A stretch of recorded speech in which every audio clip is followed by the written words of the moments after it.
পাকিস্তান ক্রিকেটের খারাপ সময় অব্যাহত। বল বিকৃতির অভিযোগে বিদ্ধ এই পাক ক্রিকেটার। পাকিস্তান ক্রিকেট দল বর্তমানে কঠিন সময় পার করছে। মার্কিন যুক্তরাষ্ট্রের কাছে হার দিয়ে তাদের বিশ্বকাপ অভিযান শুরু হয়েছে। এই ম্যাচেই পাকিস্তানের পেসার হারিস রৌফের বিরুদ্ধে বল বিকৃতির অভিযোগ উঠেছে, যা তার জন্য আরও উদ্বেগের কারণ।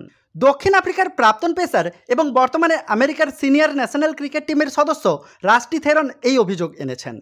সোশ্যাল মিডিয়ায় আইসিসিকে ট্যাগ করে থেরন লিখেছেন, নতুন বল নিয়ে পাকিস্তানের এই গুন্ডামিকে তোমরা কি সমর্থন করবে? 2 ওভার আগে যে বল পরিবর্তন করা হয়েছে সেই বল রিভার্স সুইং করতে শুরু করেছে।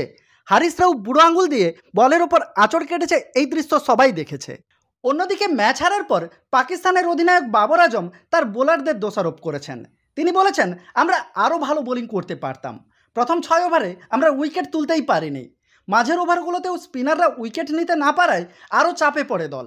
10 ওভারের পর আমরা ম্যাচে ফিরে এসেছিলাম ঠিকই, তবে সুপার ওভারে যেভাবে ওরা ম্যাচ নিয়ে গেছে তাতে আমেরিকান ক্রিকেটারদেরই কৃতিত্ব প্রাপ্য।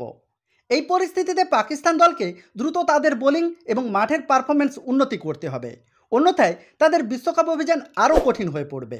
হ্যারিস রৌফের বিরুদ্ধে ওঠা অভিযোগের সঠিক তদন্ত ও সমাধান করা আইসিসির দায়িত্ব, যাতে ভবিষ্যতে এ ধরনের ঘটনা না ঘটতে পারে।